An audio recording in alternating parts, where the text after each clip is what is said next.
તો મારી ગુજ્જુની મોજ ચેનલમાં આપનું સ્વાગત છે। આજના વિડીયોમાં આપણે વાત કરવા જઈ રહ્યા છીએ કે સંજયભાઈ અને પૂનમ ભાભી આ કઈ બાબતથી ઝઘડ્યા। જુઓ તો ખરા કે ઝઘડામાં તો એમને મારામારી ચાલુ થઈ ગઈ। એવી કઈ બાબત હતી કે અચાનક તેમનું ઝઘડવાનું શરૂ થઈ ગયું। જુઓ તો ખરા અને એમાં છોટું બેબી વચ્ચે આવ્યું। એને બિચારાનું શું વાંક। જુઓ તો ખરા કે આ કેવી હાલતથી એકબીજાની શું ઘટના બની। ગુડ્ડુની હાથે શું વાગ્યું કે આટલું બધું લોહી આવ્યું।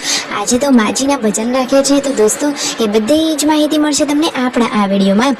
મારી ચેનલ ઉપર નવા હોય તો ચેનલને ફટાફટ લાઈક શેર અને સબસ્ક્રાઈબ કરી દો। Full video in life of Thakor channel દોસ્તો ફૂલ વિડીયોની લિંક ડિસ્ક્રિપ્શનમાં મૂકેલી છે, ત્યાં જઈ તમે આખો વિડીયો વોચ કરી શકો છો। આવી ટૂંકી ટચુકડી લાઈવ લેટેસ્ટ ટ્રેન્ડિંગ માહિતી મેળવવા માટે કરી દો મારી ચેનલને ફટાફટ સબસ્ક્રાઈબ। તો ચાલો દોસ્તો વધારે રાહ ન જોતા આપણે વિડીયોની શરૂઆત કરી દઈએ। તમે વિડીયોમાં લાઈવ જુઓ કે સવારે સંજયભાઈ ને તેમના ઘરે ભાણાભાઈ આવેલા, જેમનું નામ તખાભાઈ છે। બધા લોકો અહીંયા મરચું અને રોટલી અને છાશનો નાસ્તો કરી રહ્યા છે। તો જો બધા ભાઈઓ સાથે બેસીને નાસ્તો કરવા માટે લાગી ગયા છે અને પછી સંજયભાઈ તો તૈયાર થઈ અને પછી ચાલ્યા ગામમાં। જુઓ આજે તો ત્યાં જે માજી ઓફ થઈ ગયા હતા એમના ભજન રાખવાના છે।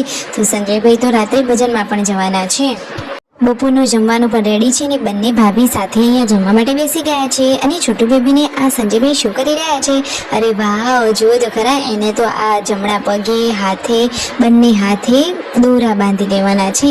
જુઓ સંજયભાઈ કહે છે કે મારા મમ્મી એમ કહે છે કે છોટું બેબીને તો એક પણ કારો દોરો જ નથી, તો દોરો તો બાંધવો જ પડશે। તો ફાઇનલી પછી એમને દોરો બાંધી દીધો।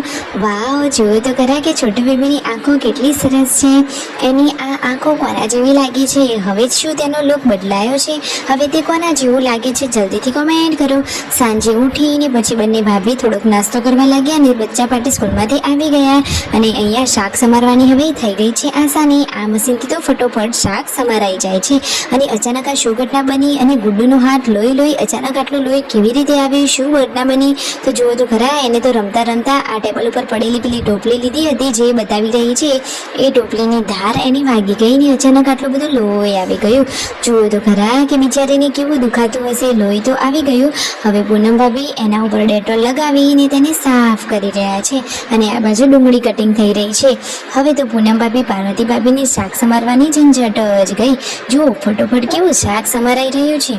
તો હવે તો ફટોફટ સબ્જી રેડી થઈ જશે। અને જો પૂનમ ભાભીએ ગુડ્ડુને ડેટોલ લગાવી દીધું છે ને હવે તેને ફટોફટ મટી જાય એવી જ પ્રાર્થના। પૂનમ ભાભી કહે છે કે વાવ, અમારે તો હવે શાંતિ થઈ ગઈ। મોસ્ટ ઓફ બધી સબ્જી આ જ રીતે સમારી દઈશું। અને જુઓ આજે તો સંજયભાઈ પૂનમ ભાભીને કહે છે કે પૂનમ, હું તો તને આજે મારું ને એવી મને ઈચ્છા થાય છે। તો બંને જણા એકબીજાને આ ઘરમાં દોડીને મસ્તી કરી રહ્યા છે। જુઓ તો ખરા એકદમ ક્યુટ એન્ડ રોમેન્ટિક કપલ છે।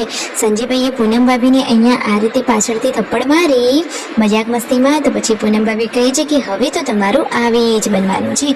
તો શું પૂનમ ભાભી બદલો લઈને જ રહેવાના છે? શું ઘટના બનશે? વિડીયોમાં આગળ બન્યા રહો, તમને આ વિડીયોમાં જ માહિતી મળી રહેશે, લાઈવ જોવા મળી રહેશે।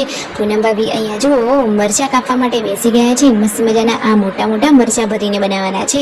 અને રાતે આ ઘટના શું બની? જુઓ તો ખરા પૂનમ ભાભી ને સંજયભાઈ તો અચાનક આટલું બધું લડવા લાગ્યા। જુઓ તો ખરા બાથા આવી ગયા। આવી લડાઈ જુઓ તો ખરા ને હાથમાં છોટું બેબી। અરે રે, આ છોટું બેબીનો શું વાંક? તેમના દાદીમાં કહે છે લાવો મારા આ મૂડી કરતા વાલા વ્યાજને મને આપી દો, પછી તમે તમારે લડ્યા જ કરો।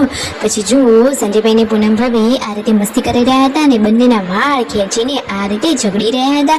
તો દોસ્તો આ તો એમની એક જાતની મસ્ત મજાની ક્યુટ મસ્તી હતી। બાકી આ તો એકદમ ક્યુટ કપલ છે ને એમને તો સરસ મજાનો રાગ આવે છે। રાત્રે જે પેલા માજીના ભજન રાખેલા હતા ત્યાં બધા લોકો ગયા। જુઓ ત્યાં આરતી થઈ રહી છે। પાર્વતી ભાભી મિતાંશને લઈને ગયા હતા। પછી બધા જ લોકોએ આરતી લીધી અને જુઓ તો ખરા કે આ ભજનની જગ્યાએ બધું કેવું આયોજન કરેલું હતું। એ માજીનો ફોટો છે, ધૂપ દીવા અને અહીંયા પાઠ બેસાડેલો છે અને મસ્ત મજાના ભજન થઈ રહ્યા છે। વિડીયો ગમે હોય તો કરો લાઈક શેર એન્ડ સબસ્ક્રાઈબ।